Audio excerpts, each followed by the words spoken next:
Recykal and welcome to this very special edition of Young Turks. We're coming to you from Davos. I'm Shireen Bhan and I've got with me a very interesting set of Indian startup founders who are here to talk to me about the mood that they're picking up on in Davos, but more importantly, what business looks like back home and what the aspiration is for 2023 and beyond. Let me introduce my panelists to you. Right in front of me, Bhavin Pandya, the co-founder and co-CEO of Games24x7, Sowmya Balendiran, the co-founder of Sea6 Energy, and of course Abhay Deshpande, the founder and CEO of Recykal. Thank you very much, gentlemen and Sowmya, for joining us. And of course, they've all been on Young Turks previously, so it's great to have you in a different setting here in Davos. Bhavin, let me start by asking you, what's the mood that you're picking up on here? Everyone's talking about how high inflation and high interest rates have made things much harder in terms of being able to access capital. And that is going to be a serious challenge going forward. The Indian startup ecosystem has also gotten used to big checks being written very easily. What's the difference that you're picking up on? So thank you, first of all, for having me on the show. The biggest thing I'm seeing is the size of the Indian delegation. We are everywhere. We are everywhere. And that has just been phenomenal. Not just that, I must add, and this is kudos to us and to us as a culture, as a people, the kind of hospitality that the Indian lounges have. We have sustainability, we have inclusivity. We have the India lounge itself. It's been phenomenal. It's just been amazing. You go to some of the other lounges and, you know, the lesser said the better. But yeah, the mood is one which is very optimistic, very bright. India is a bright spot. That's a term that's being used everywhere in Davos right now. So very pleased to be here and be from India, which is where the largest delegation is from. Absolutely, Sowmya. So yes, India has completely taken over the promenade. Wherever you go, you will see an India pavilion. It's gone to a point where, you know, people are like, the food in this lounge is amazing. That's the level of hospitality he's talking about.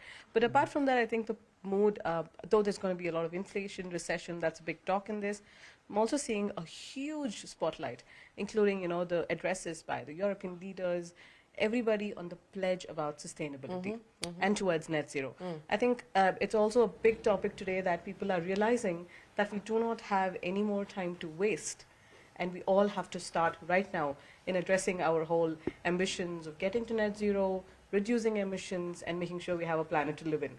So I think that is a very strong thread I've been seeing across the conversations with some of the people who've been taking. No, you're absolutely right in pointing out, and let me get Abhay to comment on that as well.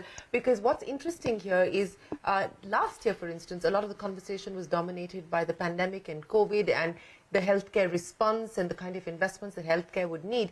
And there is some degree of disappointment, at least from the healthcare space, that conversation has taken a backseat this year. But the good news is that sustainability continues to be high up on the agenda. Abhay, you know, on the back of the conversations that you're having today, what's the direction that you're picking up on? I mean, in terms of focus, bandwidth, investment? So I think last 4 days we haven't felt that we're missing Hyderabad at all. Because what Hyderabad is here. What we're discussing in office, like circular economy, sustainability, that's our core business. Go to every corner, people are talking about it. Half of the sessions, 70% of the sessions are about circular economy and sustainability. So we're not missing home at all. I think we're feeling like this is our home. While this is my first time I'm coming to Davos, I was not aware that this climate tech and this is so much of buzzword here. And we made a decision that we will have a big launch next year here because this is a perfect place for us to be here. Okay. Because we see that most of the companies are talking about ESG. You go to any pavilion, xyz.com/ESG, abc.com/sustainability. And for us, it's a core business. Yeah, Like, yeah. 24 hours, we only do that business. So we said there's no better place than for us than be in Davos. If the event continues for whole year, we don't mind it. No, but what has it meant in terms of the conversations that you're having and the kind of interest that people also have for India to be able to partner, collaborate, invest and take this forward? So I think, I know though there is the overall investment situation across the ecosystem is not great, but particularly from the sustainability perspective, what we have observed, even in the last 6 months, we have been in conversation. A lot of people are approaching. Fortunately, we raised money at the right time in January, so we're not not raising money now, but there is a huge interest. Many of the private equity guys have raised billions of dollars under net zero. Yeah. Every private equity guy has a new fund of $1 billion with net zero fund called as a net zero fund. Yeah. And unfortunately, not many players are available. But sustainability is still evolving, right? Still people are figuring out what exactly sustainability means. So I think, but we're definitely seeing a great interest, great focus, towards the climatic and circularity, in turn sustainability. Yes, that clearly is a focus area. Bhavin, I don't know if you're going to be setting up any lounges here or not for gaming or otherwise. But, you know, I want to talk to you about the big development that's taken place back home, in which is public consultation on the governing rules that should dictate what you can or cannot do as far as the gaming industry is concerned. In a way, it's positive because hopefully we're getting to an end as far as the uncertainty is concerned, or what kind of regulation there will be. What do you have to make of it? It's very, very good actually. It's very positive that this is happening, because what this does is, and like you rightly mentioned, it gives people clarity, right? And once you have clarity, you have certainty. Once you have certainty, you can pass that on to investors. So more investments will come into India. You'll have more entrepreneurs, right? Until now, the whole discussion was around games of skill, games of chance, but you won't have that discussion anymore, because with clarity on what can happen and what cannot happen, you'll have budding entrepreneurs coming up with different business models. And that's where I think in the next 5 to 10 years, we'll see a huge boon. And just to add to what our panelists here said, that I do feel that right now India is the place where everyone is looking at to invest, because just think about it. Strong and stable macroeconomic conditions, great political conditions. You're in a place where the government is really supporting the ease with which startups can come about to do business. Even in more traditional sectors like manufacturing, they have schemes that they're putting out, like PLIs, the production incentives that they're laying out. And there are demographic. It's just amazing. It's young. It's responding really well to this, right? And so I think they have overall, a mobile phone, and that's great news for you. That's right. And so overall, I think you know, the news obviously is positive, but that's on the back of the government doing everything in various sectors. And for us in the gaming industry, this is immensely positive, because that clarity just opens up you know, the doors for everyone to do what they want to. Well, not exactly whatever you want to, but there'll be guardrails now on what you can or cannot do. Yes. But Sowmya, I want to, you know, to Abhay's point, a lot of interest on the issue of sustainability. Now, link that back to what that means as far as your business plan is concerned. So I think when we talk about what C6 does, right, so we are actually one of the few companies globally focusing on seaweed cultivation at a very large scale. Ocean agriculture is what we call it. And now, you know, seaweed is a very, very well-known and well-understood word on how it can help in transitioning out of the fossil fuels. So there are products which we can make, like biostimulants, bioplastic replacements. Single-use plastics can be replaced, and that can be made from seaweeds, and bioenergy itself. And now we're no longer at a stage where these are all basic concepts. We've come to a point where many of them have been proven to a large extent. And now it's really about scaling it. And when we talk about scale, it's two things which comes to mind, right? One is, like what he was mentioning, it's about the regulations and the policies. So currently we operate in India and Indonesia. So India, our Prime Minister himself has mentioned seaweed could be a huge source of livelihood for many of the coastal communities. And we are one of the countries which have close to 7,200 kilometers of sea line. So using that to cultivate this and actually make ourselves energy independent could be a huge thing. So that is something that C6 is really passionate about. We also work with other island governments like Indonesia, Philippines, which is also possibilities of, you know, taking this and actually addressing the challenges of bioplastics and bioenergy. So that's what we're really focusing on. And the conversations about this has always been on how quickly can we scale? It's no longer a conversation about what are you guys trying to do? I haven't heard this word before, which used to be the context a few years back. But now it's all about, tell us how we can help you. And I think that's a fantastic move. It's not even that complicated, but when we started CNBC 23 years ago, that's exactly what we were asked as well. Like, what does it do? You know, so I get what you're saying, but nothing as close, as complex as what you're doing. But I mean, you know, to the point that was being made there by Sowmya, in terms of scale, and I think that's an opportunity as well as a challenge. And India is being able to, through some of the work that the startups are doing, demonstrate that you can provide solutions at scale. But for businesses like yours, like Sowmya's, that are working in the circular economy, that are working in spaces that don't necessarily have an ecosystem built around them within the country at this point in time, how challenging is it to scale? So the business which we are into is in waste management, and as she said, people used to ask us what you do. 6 years back, we used to say we are a digital kabadiwala, right? That was the only answer we could give. But those days, the circular economy, sustainability were not the buzzwords. It has been like last 2 years post-pandemic, it has really come in the stream. So in terms of our business currently, what we do, India is a big market, and I think it's an ocean. And what we have done till date, we almost channelize around 60,000 metric tons per month. 700,000 metric tons this year will be channelizing to a right destination, not going to a landfill or ocean particularly. So, and we are not even touching the surface yet. The scale is so much because India has 1.3 billion people. We generate so much of waste. It is so fragmented, cash-driven. More fragmented, more cash-driven is a bigger opportunity for us to formalize it. Even we feel that even if we do a couple of $1 billion of turnover, it will be just 2-3% of the Indian market. So the scale is definitely there. Thanks to the mobile adoption, like what Games24x7 also got benefited. Also, we also got even the rack picker, which like at bottom of the pyramid. 55 to 60% rack pickers have smartphones.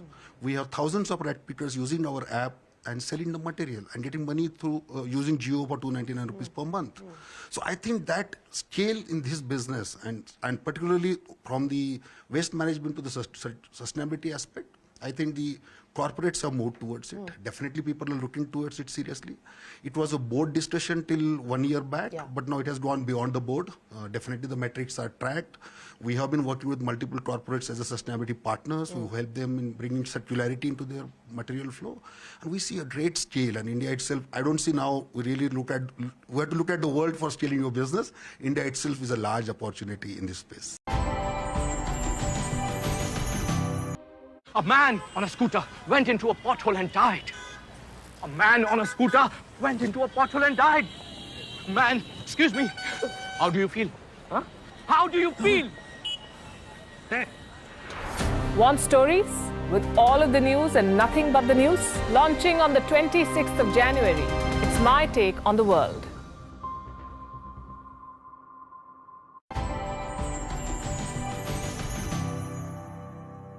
Speaking of scale and opportunity, I mean, you know, you've got like a huge addressable market and large parts of it continues to be untapped.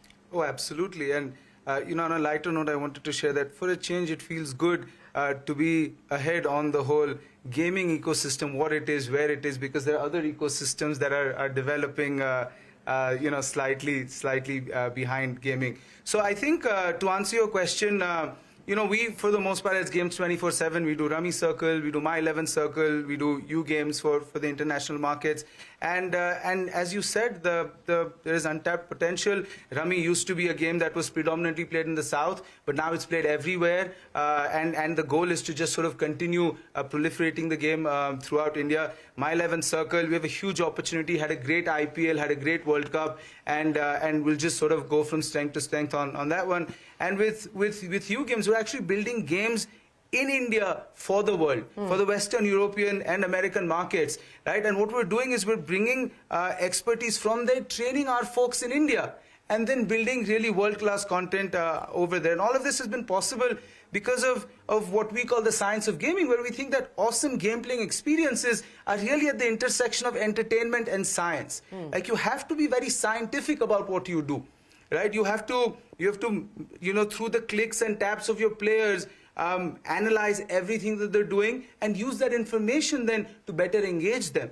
And that's something that we've done fairly well and continue to do. We've never prescribed to this philosophy of grow at any cost, that let's just grab market share, right? We've really focused on profitability. The new word now is sustainability, but we've been doing that for a very long time. Since actually 2011 we've been profitable. So for us, it's great to now see that there are a lot of things that we were doing, we're being vindicated on as the right things to do. And you know, the market, like you said, is very large, and we look forward to addressing that. Yes, and you're absolutely right. The focus now is squarely on getting to profitability. Yes. The question, though, is when and how, but that's a different story altogether. But, you know, I want to understand from you, what's the mix in terms of international and domestic for you at this point in time, and how do you see that evolving going forward? Oh, absolutely. So right now, we're serving only the Indian market because, especially with fantasy sports and Rummy, which is Rummy Circle and My 11 Circle, only focused on the Indian markets.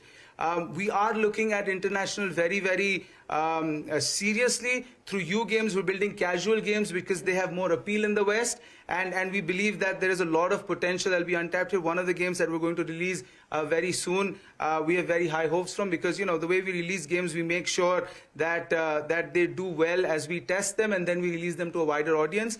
And a couple of games are making it there. So we'll release a game, and we're expecting that our international give us a sneak peek of what this game is about. So yes, it's a casual game where which you can download on from the Play Store and then play. And it's for a middle-aged woman demographic in North America. And so I'll leave it at that for now. Keep the suspense, but we expect our international audience to grow significantly compared to where it is today. Okay, so we'll have to check in with the middle-aged North American women as and when you launch. But Sowmya, you know, what's on the anvil in terms of next milestones, growth and growth plans for 2023? Yeah.